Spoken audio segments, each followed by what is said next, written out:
ये सत्य घटना कश्मीर बॉर्डर पर तैनात रहे एक आर्मी ऑफिसर के जीवन की है, जिसे उन्होंने एक पुस्तक के माध्यम से सभी लोगों के समक्ष प्रस्तुत किया है। उन्होंने अपने जीवन का ये प्रसंग लिखते हुए कहा, सन 2010 की बात है। दिवाली का पावन दिन था। हम अपने कुछ साथियों के साथ कश्मीर के किसी क्षेत्र में चक्कर लगा रहे थे। उन्होंने क्षेत्र का नाम नहीं लिखा है, क्योंकि इस बात का जिक्र करते हुए उन्होंने कहा, यहाँ नाम देना उचित नहीं है, पर अपने जीवन की इस घटना को मैं आप तक पहुंचाना चाहता हूं। आगे लिखते हुए उन्होंने कहा कि हम अपनी पलटन के साथ चक्कर लगा रहे थे। हमारे साथ 2 जीप थीं। उन 2 जीपों में कम से कम हम 17 सिपाही थे और एक हमारे बड़े अफसर थे। हम दिवाली के दिन जब कश्मीर के उस क्षेत्र में चक्कर लगा रहे थे, तभी मार्ग में एक मंदिर आता है।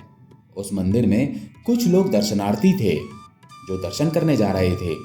हमने भी अपने अफसर से कहा, अगर आपकी इजाजत हो तो हम भी दर्शन करके आएं। पहले तो उन्होंने विचार किया, क्योंकि आर्मी के जो ग्रुप चलते हैं उन्हें बहुत सावधानी से चलना पड़ता है।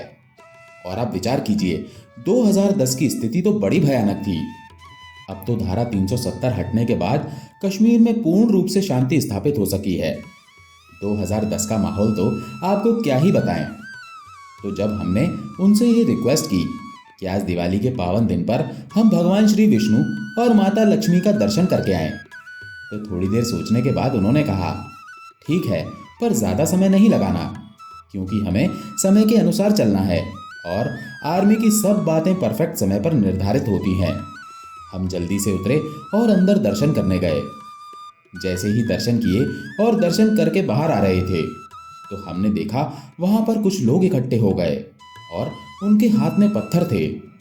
वो हमारी तरफ आने लगे। पहले उन्होंने 3-4 पत्थर हमारी गाड़ियों पर मारे। हम समझ गए कि हमारे ऊपर हमला होने वाला है। अब मंदिर में जब हम गए थे तो हमारे पास हथियार तो थे नहीं। जो सारे हथियार थे वो तो हमने गाड़ी में ही रख दिए थे। अब गाड़ी तक हमें आना था। हम जल्दी से मंदिर से निकले, जैसे तैसे करके गाड़ी तक पहुंचे। तब तक लोगों ने पत्थर फेंकना प्रारंभ किया। हम जैसे तैसे बचाव करके पत्थरों से बचकर गाड़ी में बैठ गए। हमारे कुछ साथियों को माथे पर पत्थर लगा, किसी को हाथ पर पत्थर लगा, किसी के अन्य अंगों पर पत्थर लगे, खून बहने लगा। मैं देखकर हैरान हो गया, क्योंकि मेरी आंख के ऊपर के हिस्से में पत्थर लगा था और उसका निशान अभी तक वहां स्थापित है। हम जैसे तैसे गाड़ी में बैठे। गाड़ी प्रारंभ हुई। वो लोग हमें पकड़ना चाहते थे, लेकिन हमारे ड्राइवर बड़े समझदार थे। उन्होंने जल्दी से गाड़ी स्टार्ट कर दी थी। जैसे ही हम बैठे, गाड़ी चलना प्रारंभ हो गई। इस हमले की हमें जानकारी नहीं थी। दूसरे दिन अखबारों में इसकी निंदा की गई, लेकिन जब इस बात की जांच की गई तो इसका मुख्य सूत्रधार कौन था, तो हमें पता चला कि वहां के लोगों ने पहले से ही सोच रखा था कि दिवाली के समय में कुछ सिपाही तो अवश्य यहाँ दर्शन करने आते ही हैं। जब वो यहाँ दर्शन करने आएंगे तो हम उन्हें पत्थरों के द्वारा मार डालेंगे।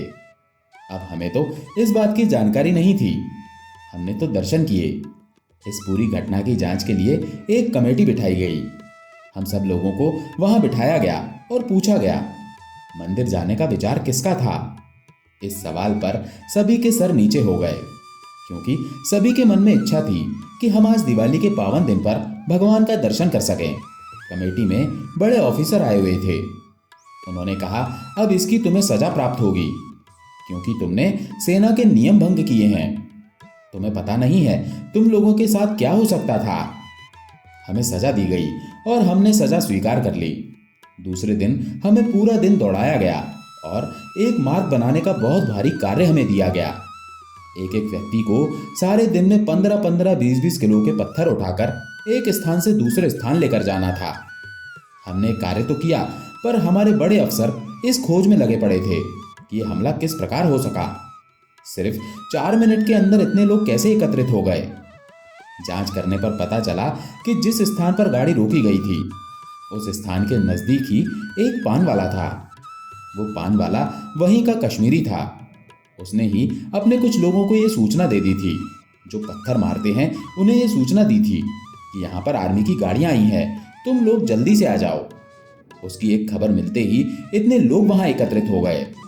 सारी जांच हुई और उस पान वाले को पकड़ा गया और उसे बुलाया गया। उससे कहा गया कि तुमने ही फोन करके लोगों को एकत्रित किया है, तुमने ही मैसेज भेजे हैं। पहले तो वो मानने को तैयार नहीं हुआ, लेकिन बाद में उसने स्वीकार कर लिया। जब उसने इस बात को स्वीकार किया तब उससे गहन रूप से पूछताछ की गई। पूछा गया, तुम्हें किस कारण से आर्मी को नुकसान पहुंचाना था? पहले तो वो माना नहीं, लेकिन बाद में जो उसने बात बताई उसे सुनकर सबके होश उड़ गए। ये ऐसी बात है जिसे बताकर और आप तक पहुंचाकर मुझे ही बड़ी हैरानी हो रही है। हो सकता है आपको इस बारे में पता हो या नहीं हो, क्योंकि उस समय बहुत सी कश्मीर की बातें छुपा दी जाती थी, लोगों तक बातें पहुंचाई नहीं जाती थी। लेकिन आज मैं आप तक इस बात का जिक्र और इस बात को पहुंचाना चाहता हूं। तब उसकी बात सुनकर सब लोग हैरान हो गए। उस व्यक्ति ने कहा कि मैं भारत का नहीं हूं, मैं पिछले 7 साल से पाकिस्तान से आकर यहां बस गया हूं और मुझे यहां खर्चे पानी के लिए वहीं से पैसा भेजा जाता है, उससे ही मेरा व्यापार चलता है। ये पान की दुकान तो एक जरिया है मेरे यहां रहने का। जब सारी बात आर्मी अफसरों ने सुनी तो उन्होंने पूछा, तुम्हारा नाम क्या है? तो उसने अपना नाम रशीद बताया और रशीद का नाम सुनकर अफसर लोगों ने कहा कि अब तुम्हारी जांच की जाएगी। तो बाकायदा पता चला वो पाकिस्तान का निवासी था और उसके पास पाकिस्तान की ही आईडी थी। उससे पूछा गया, तुम क्या चाहते थे? तो वो बताने लगा, बहुत सालों से मैं ये देखता आया हूँ, जब तुम दिवाली का पर्व मनाते हो तो बहुत से सैनिक अपने घर नहीं जा पाते, तो वो इसी स्थान पर आते हैं। तो मैंने सोच रखा था कि हर साल की तरह इस बार भी सैनिक लोग आएंगे और इस मंदिर में अवश्य जाएंगे, और उसी समय मैंने तैयारी कर रखी थी। जैसे ही ये आएंगे और इन्हें पत्थरों के द्वारा मार दिया जाएगा, और कुछ लोगों ने तो बंदूक उठाकर भी तैयारी कर रखी थी, क्योंकि भीड़ में अगर बंदूक चलाई भी जाए तो किसी का नाम नहीं आएगा। ये सारी तैयारियां की जा चुकी थी, लेकिन ये मंदिर में गए और मंदिर से पता नहीं कैसे ये जल्दी आ गए। जब तक हम तैयारी कर पाते ये कार में और अपनी गाड़ियों में बैठकर रवाना हो गए।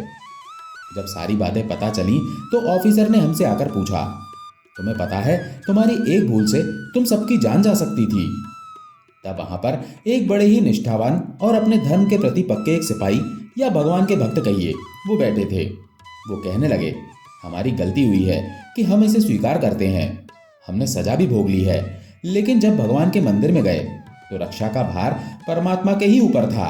हम तुम्हें बताना चाह रहे हैं, हम जैसे ही मंदिर में गए हमारे मन में विचार था कि हम थोड़ी देर यहाँ बैठेंगे, पर जैसे ही मंदिर में पहुंचे तो मंदिर के पुजारी ने बहुत विलक्षण बात कही। मंदिर के पुजारी ने कहा, जल्दी दर्शन कर लो, मुझे भोग लगाना है। हमने कहा, हमें दर्शन करने दो, हम थोड़ी देर यहाँ बैठेंगे फिर चले जाएंगे। उसने कहा, नहीं नहीं, जल्दी मंदिर बंद करना है, तुम दर्शन करो और निकलो यहाँ से। और इस प्रकार उन्होंने हमें कहकर प्रसाद देकर विदा किया। उस समय हमारे मन में दुख हुआ, लेकिन आज जब आप हमें ये बात बता रहे हो तो हमें सुनकर प्रसन्नता हो रही है कि वो जो शब्द थे वो पंडित जी के नहीं थे, वो साक्षात परमात्मा ने पंडित जी के हृदय में विराजमान होकर हमारी रक्षा के लिए उनसे ये शब्द कहलवाए थे कि जल्दी यहाँ से निकल जाओ, अन्यथा तुम्हारा बुरा हो सकता है। तो जब परमात्मा रक्षक के रूप में हमारे साथ हों तो हमें चिंता की आवश्यकता नहीं, लेकिन हमसे भूल हुई है, हम इसे स्वीकार करते हैं। हमने सेना के नियम तोड़े हैं, उसकी सजा अगर और भी देना चाहें तो आप हमें दे सकते हैं। जब ऑफिसर ने सारी बात सुनी तो वो हैरान हो गए कि किस प्रकार परमात्मा ने इन सब सैनिकों की रक्षा की है, और दिवाली के पावन दिन पर अगर उस दिन ये कार्य घटित नहीं होता तो वो रशीद जो 7 सालों से वहां पान बेच रहा था उसका कभी पता नहीं लग पाता, और पता नहीं लगने के कारण हो सकता है आगे आने वाले वर्षों में वो हमें अधिक नुकसान पहुंचा सकता था। लेकिन परमात्मा की उस विशेष कृपा से हम सभी की भी जान बच सकी और एक मुजरिम भी हम सबकी पकड़ में आ गया। जब हम परमात्मा की शरण में हो जाते हैं तो हमारी रक्षा का भार परमात्मा के हाथ में हो जाता है। ये मेरे जीवन की सत्य घटना थी जिसे मैं आप तक पहुंचाना चाहता था। इस प्रकार उन आर्मी ऑफिसर ने अपने जीवन की ये घटना एक पुस्तक के माध्यम से प्रकाशित भी की है। मित्रों, जब हम परमात्मा के आश्रित होते हैं तो परमात्मा स्वयं हमारे जीवन में प्रकट होकर हमारे कष्टों को हर लेते हैं। अगर आप भी मेरी इस बात से सहमत हैं तो कमेंट में जय श्री कृष्णा जरूर लिखें, और चैनल पर अगर पहली बार आए हैं तो चैनल को सब्सक्राइब जरूर कर लें। जय श्री कृष्णा।